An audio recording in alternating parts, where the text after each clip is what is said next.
এই কি হয়েছে অপু? এত জোরে চিৎকার করলি যে? আর এটা কি, তোর পিঠে এত আঘাতের চিহ্ন কেন? কি ব্যাপার, তোর গায়ে কে হাত তুলেছে? এভাবে তোকে কে মেরেছে? কই কিছু হয়নি তো। কিছু হয়নি না? এই তুই সত্য করে বলতো, তোর পিঠে সব কিসের দাগ? আসলে হয়েছে কি স্যার, আমি কাজ করতে গিয়ে পড়ে গিয়ে ব্যথা পেয়েছি। এই শোন, আমি খুব ভালো করেই বুঝি কোনটা পড়ে গিয়ে ব্যথা পাওয়ার দাগ আর কোনটা মানুষের হাতের মারের দাগ। তাই এগুলো তুই আমাকে বোঝাতে আসিস না। সত্যি করে বল, কে তোর গায়ে হাত তুলেছে? বাবা আমি বলছি, এই আন্টিরা তো আমাদের বাসায় অনেকদিন ধরে কাজ করে, আর শাশু বিনা অপরাধে আন্টিকে মারধর করে। কি? বাবা, তুমি কিন্তু মুখ সামলে কথা বলো। তুমি কিন্তু ভুলে যাচ্ছ যে তুমি কার সামনে দাঁড়িয়ে কথা বলছো।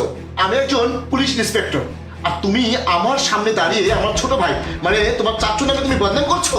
আর অপু, তুমি কি ভুলে যাচ্ছ যে আমি তোমাদেরকে কোথা থেকে তুলে নিয়ে এসে আমার বাড়িতে আশ্রয় দিয়েছি আর এখানে কাজ দিয়েছি? 3 বেলা খেতে পাচ্ছ, তাই এখন নাড়িতে তেল জমে গেছে, আর সেজন্যই তুমি আমার ছেলেকে দিয়ে আমার ছোট ভাইয়ের নামে উল্টোপাল্টা কথা বলাচ্ছ। স্যার আমি জানি আমি গরিব মানুষ, আর আমাদের কথা আপনি বিশ্বাস করবেন না। আপনার ছোট ভাই আমাকে মেরেছে কেন সেটা তাহলে আগে শুনুন। স্যার কি করছেন আপনি? ছাড়ুন আমাকে, ছাড়ুন বলছি। চুপ চুপ কর। তোকে তো আমি কতবার বলেছি তোকে আমার অনেক ভালো লাগে, তোকে দিয়ে তো এই সমস্ত কাজ মানায় না। তার চেয়ে ভালো তুই আমাকে একটু সময় দে, তার বিনিময়ে আমি তোকে অনেক টাকা দেবো। তখন তোকে আর কোনো বাড়িতে কাজ করতে হবে না। ছাড়ুন, ছাড়ুন বলছি। আমি কিন্তু আপনার ভাইয়ের কাছে বিচার দিব। আপনি এখন এখান থেকে যান। কি কি বললি তুই? তুই আমার ভাইয়ের কাছে আমার নামে নালিশ করবি? তোর এত বড় সাহস, তুই আমার প্রপোজাল রিজেক্ট করিস?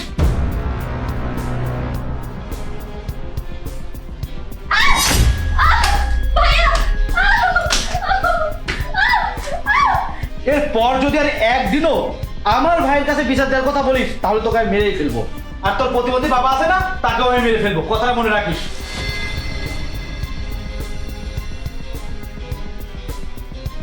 আন্টি তোমাকে এভাবে মার খেতে দেখতে আমার একটু ভালো লাগে না। তোমাকে কতবার করে বলেছি আমার বাবার কাছে বিচার নিয়ে যাও।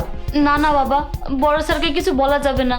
বললে আমাদের চাকরিটাই চলে যাবে, আর উনি কখনোই আমাদেরকে বিশ্বাস করবে না। চাকরিটা চলে গেলে আমি আমার বাবাকে খাওয়াবো কি, চিকিৎসা কিভাবে করাবো? তুমি কিছু বলো না বাবা। ও মাই গড, তার মানে আমার ছোট ভাই তোর সাথে সব আজে বাজে কাজ করার চেষ্টা করেছে, কিন্তু তুই এতদিন এসব আমাকে বলিসনি কেন? আসলে স্যার আমি ভেবেছিলাম আমি যদি আপনার ভাইয়ের নামে বিচার দিই তাহলে আপনি বিশ্বাস করবেন না। আমি অনেকটা ভয়ে ছিলাম, এজন্য আমি আপনাকে কিছু বলতে পারিনি। আর আপনার ছোট ভাই মাঝে মধ্যে আমার সাথে এরকম অসভ্যতামি করে, আর আমি বাধা দিলে আমাকে এরকম মারধর করে। আর উনি তো সবসময় আমাকে হুমকি দেয় যে আমাকে বাড়ি থেকে বের করে দিবে। আচ্ছা ঠিক আছে, আমি এক্ষুনি দেখছি। তুহিন, আয় তুহিন, এদিকে আয়। কি হয়েছে ভাইয়া, এত টাকাটাই বুঝতো কেন? তুই এই মেয়েটার সাথে কি করেছিস সত্যি করে বল। আরে আজব, আমি আবার এই মেয়েটার সাথে কি করতে যাব? আমি কিছুই করিনি। এই একদম চুপ, যা বলতে বলেছি তুই শুধু অতটুকুই বল। ও আচ্ছা, ওই বিষয়ের কথা বলছো? ভাইয়া আমি তো তোমার ছোট ভাই, তুমি আমার জন্য এতটুকু স্যাক্রিফাইস করবে না? স্যাক্রিফাইস? বেয়াদব, তোর এত বড় সাহস, তুই আমার ছোট ভাই হয়ে আমার বাসার কাজের মেয়ের সাথে এসব নোংরামি করতে চাস? এই আমি কি তোকে ছোট থেকে এইসব শিক্ষা দিয়েছি? ছি ছি ছি ছি ছি, এখন তো তোকে আমার ছোট ভাই বলতেই আমার লজ্জা লাগছে। এবার তুই এমন কাজ কিভাবে করতে পারলি? ওরা আমাদের বাসায় কাজের মানুষ বলে ওরা কি মানুষ না? এই মেয়েটাকে আমি আমার ছোট বোনের মতো দেখি, তোরও ওকে বোনের মতোই দেখা উচিত।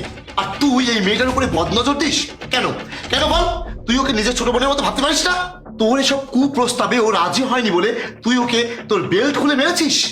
এই তুই নিজেকে কি মনে করিস? হ্যাঁ, তুই একজন পুলিশ ইন্সপেক্টরের ছোট ভাই বলে তোর যা ইচ্ছা তুই তাই করে বেড়াবি, আর কেউ তোকে কিছু বলবে না, তুই এটা মনে করিস? কিন্তু এমনটা হবে না। আমি তোকে তোর এই অপরাধের জন্য নিজের হাতে শাস্তি দিব। তুই এখন আমার সাথে থানায় চল। তুই যে আমার ছোট ভাই আজকের পর থেকে সেটা তুই ভুলে যাবি। আর একটা কথা সবসময় মাথায় রাখবি, পুলিশ সবসময় ন্যায়ের সাথে থাকে।